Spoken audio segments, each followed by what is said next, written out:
কোন গুপ্ত রাজনীতি করে সাধারণ শিক্ষার্থীদেরকে বিভ্রান্ত করা উচিত নয়। 5 তারিখের পর থেকে, বিশেষ করে 5 আগস্টের পর থেকে আমরা বারবার আসলে বলে আসছি, সেটি হচ্ছে শিবির গত 15.5 বছর ধরে বাংলাদেশে যে গণতান্ত্রিক আন্দোলন হয়েছে, সে গণতান্ত্রিক আন্দোলনগুলোতে তারা শুধুমাত্র তাদের নেতাদের মুক্তির আন্দোলনে তারা শরীক হয়েছে, কিন্তু কোন গণতান্ত্রিক আন্দোলনে আপনারা দেখেছেন তারা সেভাবে হয়নি। বিশেষ করে 14, 18, 24-এর যে গণতান্ত্রিক আন্দোলন বাংলাদেশের মানুষ করেছে যে ভোটের অধিকারের জন্য, সেই কোন আন্দোলনে আমরা তারিখের পর থেকে তারা বিভিন্ন ক্যাম্পাসে এক ধরনের দখলদারিত্ব শুরু করেছে। আমরা রাজশাহী বিশ্ববিদ্যালয়ে দেখেছি যে একটি গণতান্ত্রিক মিছিলে তারা হামলা করেছে, এবং চট্টগ্রামে আপনি যেটা দেখেছেন সেখানে আমরা এরকম দেখেছি একজন নারী শিক্ষার্থীকে কিভাবে হামলা করেছে। এবং ঢাকা বিশ্ববিদ্যালয়ে আমরা দেখেছি যে বাম দলের মিছিলে তারা প্রকাশ্যে হামলা করার প্রচেষ্টা করেছিল। সুতরাং সার্বিকভাবে শিবির যে প্রতিটি ক্যাম্পাসে একটি দখলদারিত্বের রাজনীতি শুরু করেছে 5 তারিখের পর থেকে,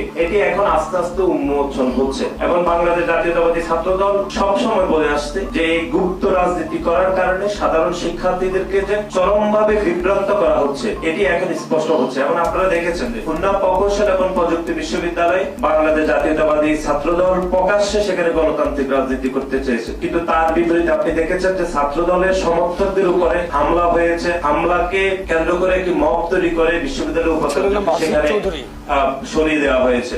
এবং আমরা গত 2 দিন আগে দেখেছি ছাত্র দলের সে সমর্থককে এই গুপ্ত সংগঠনের নেতা কর্মীরা তারা আবার হামলা করেছে। তার বিপরীতে আমরা আজকে বাংলাদেশের প্রতিটি শিক্ষা প্রতিষ্ঠানে আজকে আমাদের অবস্থান কর্মসূচি সহ আমাদের কর্মসূচি চলছে। সুতরাং আমরা মনে করি বাংলাদেশের প্রতিটি শিক্ষা প্রতিষ্ঠানে অবশ্যই প্রকাশ্যে গণতান্ত্রিক রাজনীতি থাকা উচিত। কোন গুপ্ত রাজনীতি করে সাধারণ শিক্ষার্থীদেরকে বিভ্রান্ত করা উচিত নয়। এবং শিবির এই যে কথিত সাধারণ শিক্ষার্থী শব্দটি ব্যবহার করে পুরো সামগ্রিক যে রিয়েল সাধারণ শিক্ষার্থীদেরকে চরমভাবে বিভ্রান্ত করে। তাদের আন্দোলন যখন তারা করে তখন তারা কথিত সাধারণ শিক্ষার্থী হিসেবে এটিকে ব্যবহার করে, কিন্তু বাংলাদেশ জাতীয়তাবাদী ছাত্রদল সহ অন্য যে কোনো ছাত্র সংগঠন যখন আন্দোলন করে তখন সে আন্দোলনের মার্জিনকে শুধুমাত্র দলীয় নেতা কর্মী বলে থাকে। এবং এটি পুরো সামগ্রিকভাবে পুরো সাধারণ শিক্ষার্থীরা বিভ্রান্ত হচ্ছে বলে আমাদের সেটাই মনে হচ্ছে।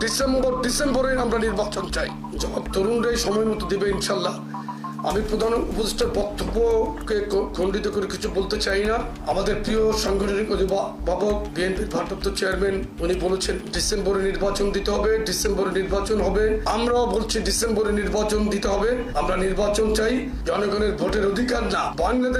বাংলাদেশকে যে কোনো চক্রান্ত থেকে রক্ষা করার জন্য নির্বাচন ভোটে দিতে হবে। আপনি গতকালকে দেখেছেন যে দেবপ্রিয় ভট্টাচার্য অত্যন্ত নাম করা একজন অর্থনীতিবিদ, উনি বলেছেন এই সরকারের এই সময়ে 27 লক্ষ কিংবা 28 লক্ষ মানুষ দারিদ্র সীমার নিচে নেমে গেছে।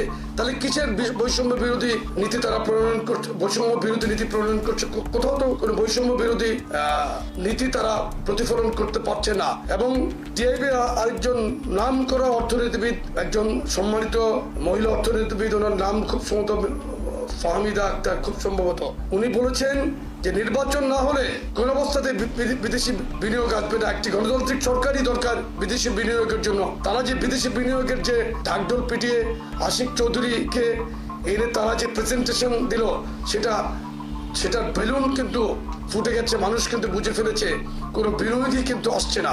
ধন্যবাদ সকলকে। সুতরাং আমরা ডিসেম্বরে আমরা নির্বাচন চাই।